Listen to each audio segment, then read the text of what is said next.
तो अभी तक जो है हम लोगों ने नीति शतक में 3 श्लोक पढ़ लिया। आज पढ़ेंगे श्लोक चौथा। यह श्लोक भी मूर्ख पद्धति का है। तो पहले इसको एक बार पढ़ते हैं, फिर उसके बाद समझते हैं। प्रसह्यमणिमुद्धरेन् मकरवक्त्रदंष्ट्रान्तरात्। प्रसह्यमणिमुद्धरेन् मकरवक्त्रदंष्ट्रान्तरात्। समुद्रमपि सन्तरेत् प्रचलदूर्मिमालाकुलम्। समुद्रमपि सन्तरेत् प्रचलदूर्मिमालाकुलम्। भुजङ्गमपि कोपितं शिरसि पुष्पवद्धारयेत्। भुजङ्गमपि कोपितं शिरसि पुष्पवद्धारयेत्। न तु प्रतिनिविष्टमूर्खजनचित्तमाराधयेत्। न तु प्रतिनिविष्टमूर्खजनचित्तमाराधयेत्। अब देखिए भर्तृहरि जी कह रहे हैं मूर्ख जन। क्या कह रहे हैं? मूर्ख जन। जन मतलब लोग और मूर्ख मतलब मूर्ख। तो कह रहे हैं मूर्ख लोग चित्तम ना आराधयेत। क्या कह रहे हैं? मूर्ख जन चित्तम ना आराधयेत। मूर्ख अर्थात मूर्ख, जन मतलब लोग, और चित्तम मतलब चित्त मन। समझे कि नहीं? ना मतलब नहीं, आराधयत मतलब संतुष्ट किया जा सकता है, अर्थात समझाया नहीं जा सकता है। जो मूर्ख लोग होते हैं उनके चित्त अर्थात उनको, किसको? मूर्खों को जो है समझाया नहीं जा सकता है। क्यों नहीं समझाया जा सकता है? तो कह रहे हैं इसलिए समझाया नहीं जा सकता है क्योंकि वो प्रतिनिविष्ट होते हैं। क्या होते हैं वो? प्रतिनिविष्ट होते हैं। प्रतिनिविष्ट मतलब हठी होते हैं, जिद्दी। प्रतिनिविष्ट मतलब जिद्दी। जो कह दिए वही उनको मानना है, आप चाहे कुछ भी कहते रहो। तो ऐसे मूर्ख लोगों को समझा पाना, संतुष्ट कर पाना बहुत ही मुश्किल का कार्य है। समझे कि नहीं? क्योंकि वो क्या होते हैं? हठी होते हैं। क्या होते हैं? हठी।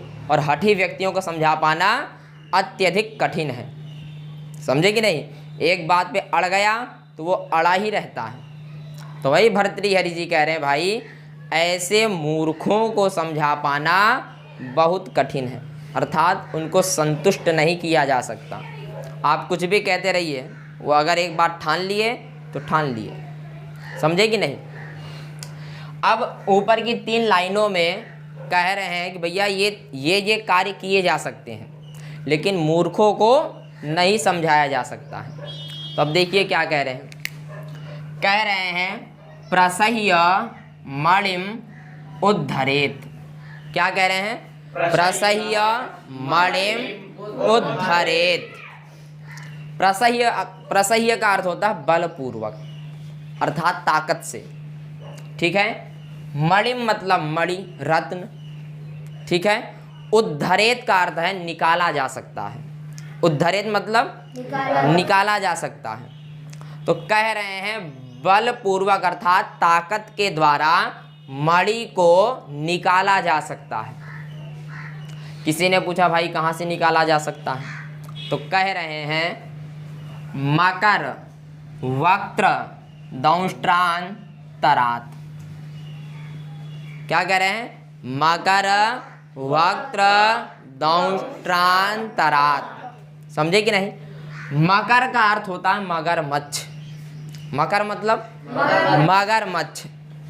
और वक्त्र का अर्थ होता है मुंह। वक्त्र मतलब मुंह। और दंष्ट्रा कहते हैं दाढ़ को, जो दाढ़ी होती है ना, जिसमें दांत उत्पन्न होते हैं, दाढ़। तो दंष्ट्रा मतलब दाढ़। और कह रहे हैं अंतरात। अंतरात का अर्थ है दाढ़ के बीच में।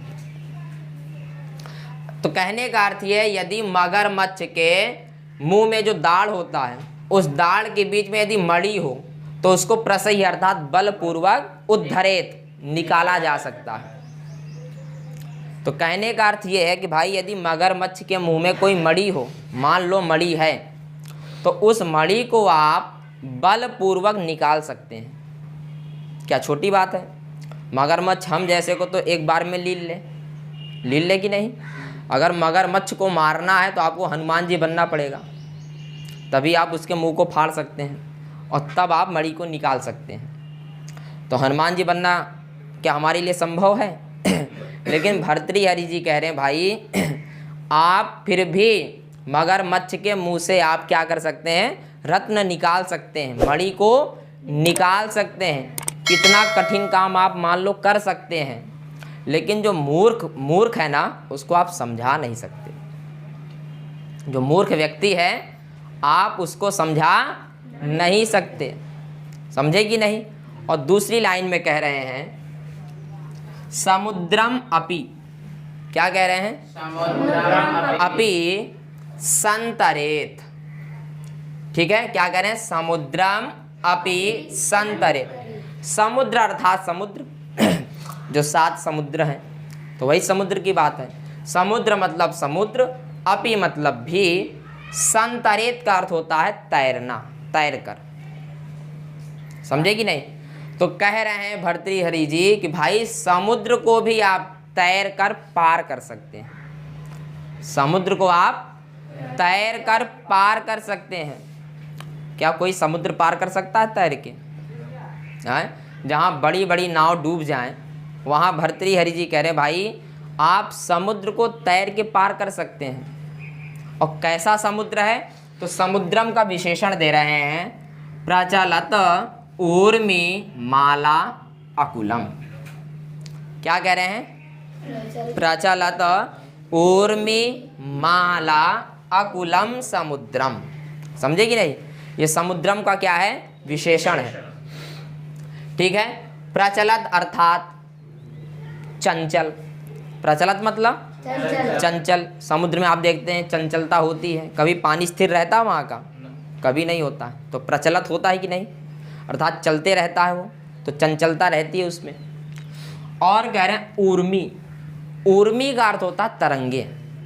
ऊर्मी मतलब तरंग, पानी में तरंग होता है कि नहीं? और क्या होता है कह रहे हैं? और माला। माला अर्थात लहरें। समुद्र में लहर होता है कि नहीं? समुद्र की ताकत ही उसकी लहर है।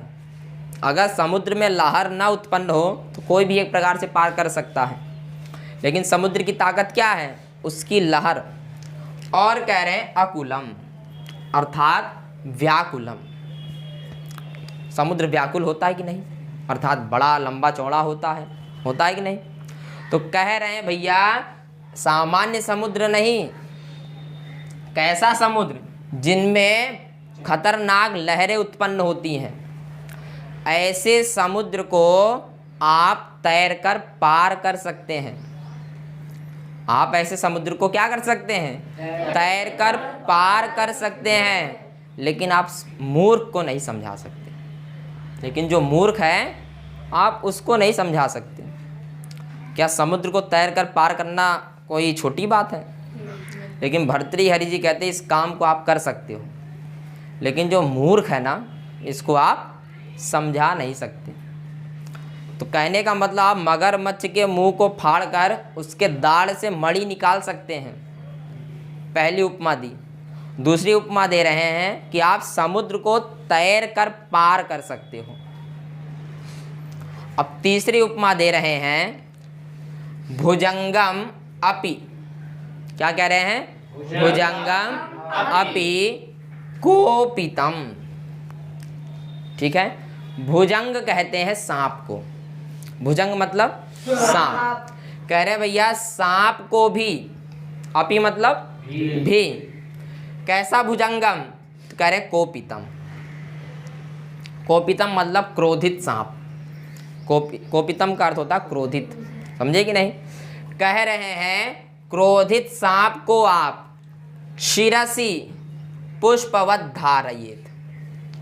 क्या कह रहे हैं? शिरसी पुष्पवत धारय। शिरसी मतलब सिर पर, पुष्पवत मतलब पुष्प के समान, धारयेत मतलब धारण कर सकते हैं। भर्तृहरि जी कह रहे हैं आप क्रोधित सांप को अपने सिर पर धारण कर सकते हैं, जो अत्यधिक विषैला हो, ऐसे विषैला सांप हो और अत्यधिक क्रोध में हो, वो क्या हो, क्रोध, और आप उसको सिर पर बैठा सकते, केवल बैठाना नहीं, पुष्प के समान बैठा सकते हो। क्या क्रोधित सांप को कोई अपने सिर पर बैठा सकता है? वो विषैला हो। लेकिन भर्तृहरि जी कह रहे हैं आप ऐसे सांप को बैठा सकते हैं, इतना कठिन काम आप कर सकते हैं, लेकिन ये जो मूर्ख है ना, इसको आप नहीं समझा सकते। तो कहने का अर्थ ये है कि आप दुनिया के सबसे अधिक कठिन कामों को कर सकते हैं, लेकिन ये जो मूर्ख व्यक्ति होता है, इसको समझा पाना बहुत कठिन है। ये समझ नहीं सकता। क्यों नहीं समझ सकता? क्योंकि जो मूर्ख होता है वो क्या होता है? प्रतिनिविष्ट होता है, अर्थात हठी होता है, जिद्दी होता है। समझे कि नहीं? तो इस श्लोक का कहने का अर्थ है कि आप मगरमच्छ के मुंह से क्या निकाल सकते हैं? मणि निकाल सकते हैं। क्या छोटी बात है? आदमी वहाँ मगरमच्छ निकले, आप यहाँ से कूद जाएंगे, लेकिन कह रहे भाई आप तो भी मणि निकाल सकते हो।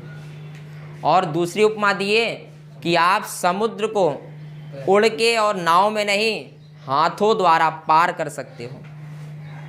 गंगा नदी पार करो तो आदमी थक जाता है, और समुद्र तो लगभग 100 किलोमीटर का होता है कि नहीं? तो कह रहे हैं ऐसे समुद्र को, और सामान्य नहीं जिसमें तरंगे हैं, बड़ी बड़ी लहरें उत्पन्न होती हैं, ऐसे समुद्र को आप तैर के पार कर सकते हैं। और क्रोधित सांप को आप अपने सिर पर पुष्प के समान धारण कर सकते हो। इतने कठिन काम आप कर सकते हो, लेकिन जो मूर्ख व्यक्ति है उसको आप समझा नहीं सकते। बात समझ में आई? इसीलिए कहते हैं मूर्खों से सावधान रहें। जैसे कहते हैं ना जेब कतरों से सावधान रहें, वैसे ही आपको मूर्खों से भी सावधान रहना चाहिए। यदि आपका मूर्ख से पाला पड़ जाए तो आपको क्या करना है? वहाँ से हाथ जोड़ के आप निकल लीजिए, क्योंकि उसको ना ही ब्रह्मा जी समझा सकते हैं और ना ही दुनिया में उसको कोई समझाने वाला आज तक उत्पन्न हुआ। तो ऐसे व्यक्ति को जब ब्रह्मा जी नहीं समझा सकते तो हम और आप दूर दूर तक तो नहीं है। तो इसलिए ऐसे व्यक्तियों से आप दूर रहिए। कहने का अर्थ यही है, आप दुनिया में सबसे अधिक कठिन कठिन कार्यों को कर सकते हैं, लेकिन मूर्ख को नहीं समझा सकते। तो क्या बात समझ में आ गई? तो बस आज के लिए इतना ही।